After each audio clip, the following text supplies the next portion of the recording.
जब भी हमें किसी को अपनी बात मनवानी होती है तो हम ऐसे नेगोशिएट करते हैं। दुकान वाला कह रहा है 5,000, आप कह रहे हो 2,500, फिर वो कहता है कि भाई 4,500 दे दो और आप कहते हो 3,000। थोड़ा आप बढ़ते हो, थोड़ा वो कम करता है, ले देखिए बात बीच में कहीं अटक जाती है।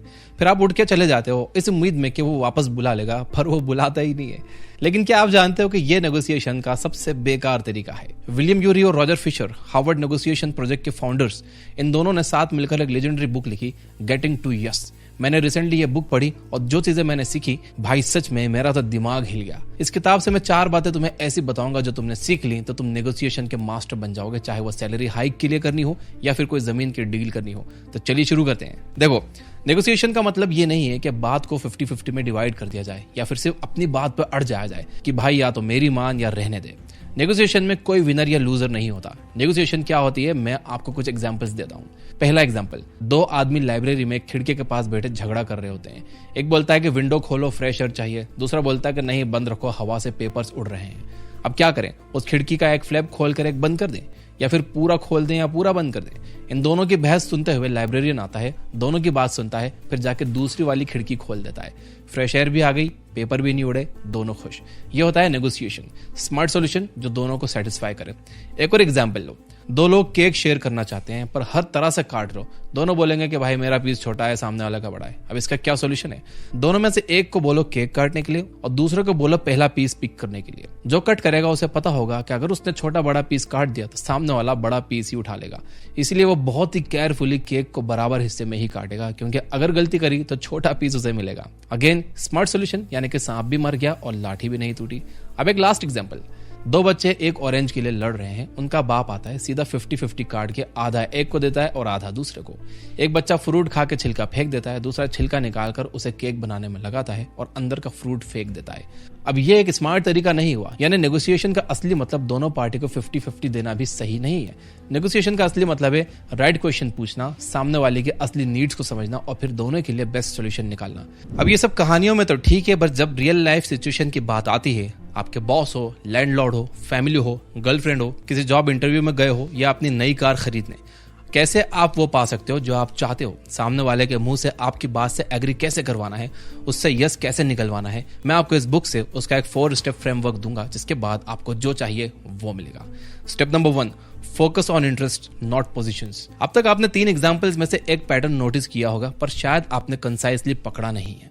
हर जगह प्रॉब्लम ये नहीं थी कि दोनों लोग क्या मांग रहे थे, प्रॉब्लम ये थी कि उन्हें पता ही नहीं था कि सामने वाले की एक्चुअल जरूरत क्या है। ये किताब एक बड़ा सिंपल रूल बोलती है, नेगोशिएशन में पोजीशंस को देखो, इंटरेस्ट पर फोकस करो। और ये पोजीशंस और इंटरेस्ट में फर्क क्या होता है? लाइब्रेरी में जो बंदा बोल रहा था कि विंडो खोलो, उसकी पोजीशन क्या थी कि विंडो ओपन चाहिए। दूसरा बंदा बोल रहा था बंद रखो, उसकी पोजीशन क्या थी? विंडो क्लोज चाहिए। अब इन पोजीशंस में से आप क्या ही सॉल्व करोगे? कुछ नहीं, लेकिन उनके इंटरेस्ट क्या थे? एक को फ्रेश एयर चाहिए, दूसरे को हवा से पेपर्स उड़ने की दिक्कत थी। ये 2 इंटरेस्ट अलग अलग प्रॉब्लम सॉल्व कर रहे थे, और जब आप इंटरेस्ट ढूंढ लेते हो ना, सॉल्यूशन ऑटोमेटिकली मिल जाता है। अब ये आप रियल लाइफ में कैसे अप्लाई करोगे? ये सुनने में इजी लगता है, लेकिन प्रैक्टिकली सबसे टफ पार्ट होता है, क्योंकि पोजीशंस तो क्लियर होती हैं, ये चाहिए या फिर ये नहीं चाहिए। इंटरेस्ट हिडन होते हैं, कभी इमोशंस के पीछे, कभी ईगो के पीछे, कभी कंफ्यूजन के पीछे। तो इंटरेस्ट फाइंड कैसे करोगे? आंसर बहुत सिंपल है, आस्क व्हाई। हाँ, बस यही एक वर्ड, व्हाई। तुम ये क्यों चाहते हो? तुम्हारे लिए इसके पीछे रियल रीजन क्या है? जब आप व्हाई पूछते हो तो सामने वाले को फील होता है कि ये मेरी बात सुन रहा है, समझ रहा है, रिस्पेक्ट कर रहा है। और साइंटिफिकली यही पॉइंट होता है जहां ट्रस्ट शिफ्ट होता है। लोग आपकी बात सुनते ही तब है जब उन्हें लगता है कि आप उनको समझते हो। और यहाँ एक इंपॉर्टेंट बात भी है, आपको भी अपने इंटरेस्ट क्लियरली एक्सप्रेस करने जरूरी है। कभी कभी सामने वाला आपका पॉइंट ऑफ व्यू समझता ही नहीं है। देखो, हम सभी इमोशनल क्रिएचर्स हैं और हम आपस में कनेक्ट भी इमोशंस के बेसिस पर ही करते हैं।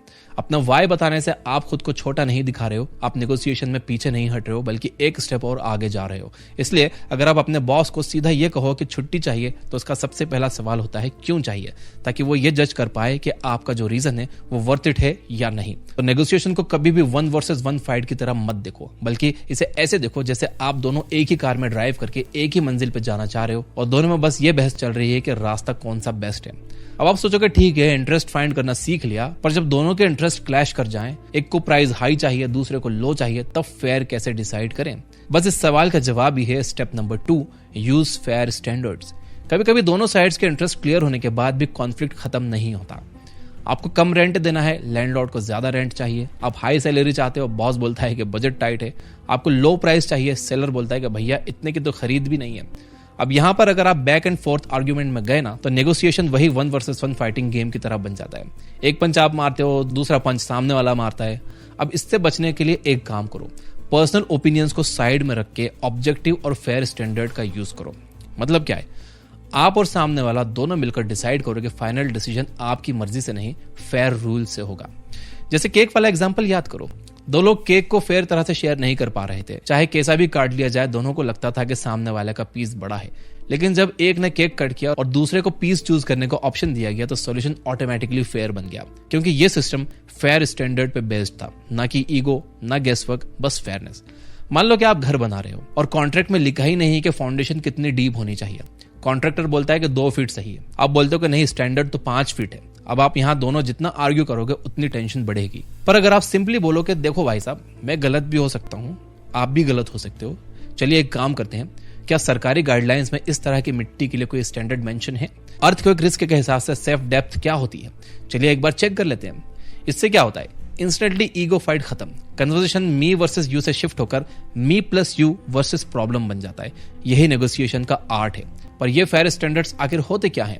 Market price, government rules, legal requirements, industry benchmarks, expert opinions, scientific guidelines, agreement से पहले डिसाइड किए हुए रूल्स। ये सब पर्सनल बायसेस से दूर होते हैं। जब आप फेयर स्टैंडर्ड यूज करते हो तो सामने वाले को लगता ही नहीं है कि आप उन्हें फोर्स कर रहे हो, उन्हें लगता है हम दोनों मिलकर करेक्ट डिसीजन कर रहे हैं। ये एक बड़ा साइकोलॉजिकल शिफ्ट होता है जो उन्हें यस बोलने पे मजबूर कर देता है। अब शायद आप सोच रहे होगे कि ठीक है भाई, फेयर स्टैंडर्ड यूज करना भी सीख लिया, पर नेगोशिएशन में एक और प्रॉब्लम होती है, जब दोनों साइड्स के इंटरेस्ट डिफरेंट होते हैं। एक चीज दो लोगों को चाहिए, पर रीजंस, पर्पस, इंटेंशंस दोनों अलग अलग होते हैं। यही डिफरेंस मैक्सिमम लोगों को प्रॉब्लम लगता है। लेकिन ये डिफरेंस ही आपकी बिगेस्ट अपॉर्चुनिटी होता है, जहां आप ऐसे ऑप्शंस क्रिएट करते हो जिससे दोनों साइड्स को 100% मिल सकता है जो वो चाहते हैं। यही है step number 3, invent options for mutual gain. Orange वाला एग्जांपल याद कीजिए, दोनों बच्चे एक ऑरेंज के लिए लड़ रहे थे। फादर ने सीधा 50-50 काट दिया, फेयर लगा, लेकिन रिजल्ट क्या हुआ? एक बच्चे ने सिर्फ फ्रूट खाकर छिलका फेंक दिया, दूसरा सिर्फ छिलके से केक बनाता है और फ्रूट फेंक देता है। सही में सोचिए, अगर थोड़ा सा टाइम लेकर दोनों से ये पूछा जाता कि आपको ऑरेंज क्यों चाहिए, तो दोनों को 100% मिल जाता जो उन्हें एक्चुअली चाहिए था। पर मिला कितना? बस आधा। ये एग्जाम्पल नेगोशिएशन का सबसे इंपॉर्टेंट लेसन सिखाता है। नेगोशिएशन का गोल 50-50 नहीं होता, गोल होता है क्रिएटिव सॉल्यूशंस ढूंढना जहां दोनों को 100-100 मिले। बट ये ऑप्शंस मिलते कैसे हैं? इन्हें क्रिएट करना पड़ता है, और ये करना भी एक स्किल है। और इस स्किल के 4 सिंपल स्टेप्स हैं। Step 3A, brainstorm freely. आप और अपोजिट साइड या आपकी साइड के लोग सब एक टेबल पर आ सकते हैं। एटमॉस्फेयर कैजुअल रखिए, ओपन माइंडेड, और बस एक काम कीजिए, आइडियाज आइडियाज आइडियाज। चाहे वो स्टूपिड लग रहे हो, चाहे अनरियलिस्टिक हो, चाहे स्ट्रेंज हो, सब कुछ लिख लो। बिकॉज नेगोशिएशन में सबसे बड़ी प्रॉब्लम होती है, पीपल जज आइडियाज टू अर्ली, और जब आप जज कर देते हो तो क्रिएटिविटी मर जाती है। Step 3B, separate brainstorming from decision making. ये बहुत इंपॉर्टेंट है। ब्रेनस्टॉर्मिंग स्टेज में कोई भी आइडिया गुड या बैड नहीं होता, कोई डिसीजन नहीं, कोई क्रिटिसिज्म नहीं, कोई एनालिसिस नहीं, बस क्रिएट करो। बाद में जब ब्रेनस्टॉर्मिंग फिनिश हो जाए, तब आइडियाज को फिल्टर करो, इंप्रूव करो, बेस्ट ऑप्शंस चूज करो। यह प्रोसेस आपकी नेगोशिएशन को ब्लेम गेम से निकालकर सॉल्यूशन गेम में डाल देती है। स्टेप 3C, डिफरेंसेस को प्रॉब्लम मत समझो, वही सॉल्यूशन बन सकता है। मैक्सिमम लोग नेगोशिएशन में डिफरेंस को एनिमी मान लेते हैं। इनका पर्पस अलग है, मेरा अलग है, इसको कुछ और चाहिए, मुझे कुछ और चाहिए। लेकिन इस बुक के ऑथर कहते हैं, differences are not the problem, differences are the opportunity. Orange के एग्जाम्पल में ऑप्शंस इसलिए मिले क्योंकि दोनों बच्चों का इंटरेस्ट अलग था। एक फ्रूट, एक छिलका। अगर इंटरेस्ट सेम होता तो प्रॉब्लम होती, पर डिफरेंस ने सॉल्यूशन बनाया। इसलिए नेगोशिएशन में सिमिलैरिटीज से ज्यादा डिफरेंसेस सुनना इंपॉर्टेंट होता है। स्टेप 3D, बेस्ट ऑप्शन को कंबाइन करके रिफाइन करो। ब्रेनस्टॉर्म के बाद 2-3 ऑप्शंस उठाओ और उन्हें मिक्स, ट्विक, मॉडिफाई करो। कभी एक ऑप्शन परफेक्ट सॉल्यूशन नहीं देता, बट 2 ऑप्शंस का कॉम्बिनेशन 100% परफेक्ट सॉल्यूशन दे सकता है। नेगोशिएशन एक पजल जैसा होता है, पीसेस अलग अलग होते हैं, पर जब सही जगह फिट हो जाते हैं तो पिक्चर परफेक्ट हो जाती है। अब आप सोच रहे होगे, ठीक है भाई, क्रिएटिव ऑप्शंस बनाना सीख लिए, फेयर स्टैंडर्ड सीख लिए, इंटरेस्ट आइडेंटिफाई करना सीख लिया, लेकिन एक लास्ट प्रॉब्लम हमेशा रहती है, और वो नेगोशिएशन की सबसे डेंजरस प्रॉब्लम होती है। People, human ego, misunderstanding, emotions, personal attacks, frustration, miscommunication, ये सब नेगोशिएशन को क्या बल्कि बातचीत ही खत्म कर देते हैं। और इसी को हैंडल करता है ये last step, number 4, separate the people from the problem. आप चाहे कितनी भी इंटेलिजेंट स्ट्रेटेजी यूज कर लो, अगर सामने वाला का ईगो हर्ट हो गया है या उन्होंने आपकी बात गलत समझ ली है या आप डिफेंसिव हो गए तो नेगोशिएशन फेल हो जाती है। इसी वजह से किताब एक गोल्डन रूल देती है, be soft on the person but hard on the problem. Negotiation शुरू करने से पहले जस्ट इमेजिन, आपके सामने जो पर्सन खड़ा है उसे आप एक वर्टिकल लाइन से मेंटली 2 हिस्सों में डिवाइड कर दो, left side the person, right side the problem. और फिर याद रखो, आपकी लड़ाई राइट साइड से है, लेफ्ट साइड से नहीं। आप लेफ्ट साइड को रिस्पेक्ट दो लेकिन राइट साइड को चैलेंज करो। आप लेफ्ट साइड को वैल्यू करो लेकिन राइट साइड को क्वेश्चन करो। आपको लोगों को समझना क्यों जरूरी है? देखो, लोगों को समझना क्यों जरूरी है? क्योंकि लोग प्रिडिक्टेबल नहीं होते, उनका ईगो इजीली हर्ट हो जाता है, वो अपने परसेप्शन को ही रियलिटी मानते हैं, वो आपकी बात को गलत समझ सकते हैं, उनका टोन उनके इंटेंशन को मैच नहीं करता, उनकी कम्युनिकेशन हाफ बेक्ड होती है, और सबसे इंपॉर्टेंट, आप भी उनके जैसे ही इंसान हो, आप भी गलत सुन लेते हो, आप भी गुस्से में रिएक्ट कर देते हो, आपका ईगो भी कभी कभी सेंसिटिव हो जाता है। नेगोशिएशन में आपको दोनों का मिक्सचर हैंडल करना होता है, उनका भी और अपना भी। One simple trick to increase success by 20-30%। Negotiation successful होने के चांसेस तब 25 से 30% इंक्रीज हो जाते हैं जब आप बातचीत शुरू होने से पहले सामने वाले से थोड़ा टाइम बात कर लेते हो। बस हल्की सी फ्रेंडली टॉक, कैसे हैं आप, रोड पर ट्रैफिक कैसा था, आने में कोई प्रॉब्लम तो नहीं, कौन से स्पोर्ट्स में आपका इंटरेस्ट है, कोई हेवी टॉक नहीं, जस्ट नॉर्मल ह्यूमन कनेक्शन। क्योंकि जब एक इंसान इमोशनली सेफ फील करता है तो नेगोशिएशन ऑटोमेटिकली स्मूथ हो जाती है। यही रीजन है कि प्रोफेशनल नेगोशिएटर्स हमेशा पहले रीच आउट करते हैं, पहले 5-10 मिनट जस्ट बॉन्डिंग में जाते हैं। ये स्मॉल टॉक नहीं होती, ये नेगोशिएशन का फाउंडेशन होता है। 1964 में लंदन के हाइड पार्क में एक अमेरिकन फादर और उसका 12 साल ओल्ड बेटा वहां फ्रीज भी खेल रहे होते हैं, यानी कि वो प्लेट फेंकते हैं फिर सामने वाला कैच करता है। उस टाइम इंग्लैंड में फ्रीज भी अननोन थी, तो नेचुरली जब लोगों ने उन्हें देखा तो धीरे धीरे एक छोटा सा क्राउड उनके आसपास जमा हो जाता है। सब देख रहे हैं कि ये दोनों क्या कर रहे हैं। 15 मिनट के बाद क्राउड में से एक आदमी आगे आता है और पोलाइटली पूछता है, excuse me, I have been watching you both for a while, who is winning? Father पहले तो उसको देखकर हंसा, फिर उसने एक लाइन बोली, in frisbee nobody wins, you just play. एक सिंपल सा सेंटेंस, लेकिन नेगोशिएशन के लिए ये एक ट्रुथ है।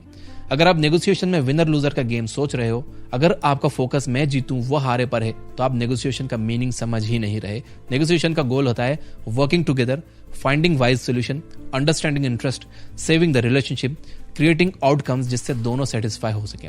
और जब आप ये 4 चीजें अप्लाई कर लेते हो, नेगोशिएशन सिर्फ टेक्निक नहीं रह जाती, एक लाइफ स्किल बन जाती है। आप जॉब में नेगोशिएट करोगे, सैलरी में करोगे, बिजनेस में करोगे, पेरेंट्स के साथ, रिलेशनशिप में, और हर जगह आपको बेटर रिजल्ट, बेटर रिस्पेक्ट और बेटर रिलेशनशिप मिलेगी। यहां तक देख रहे हो तो वीडियो को लाइक किए बिना मत जाना, बहुत मेहनत की है इस वीडियो पर, और इस वीडियो को अपने सभी दोस्तों के साथ शेयर जरूर करना। सब्सक्राइब नहीं किया है तो सब्सक्राइब कर लेना, घंटी दबा देना। और ये बुक ऐप पर आप बिना किसी ऐड के फ्री बुक समरीज सुन सकते हो। वहां पर 400 से ज्यादा किताबों की हिंदी में बुक समरीज अवेलेबल है, ऑडियो और टेक्स्ट फॉर्म में। ये एक वर्ल्ड क्लास ऐप है, आप तो जानते हो। Finally, you guys are amazing, keep reading, keep learning, keep growing. Thank you for watching.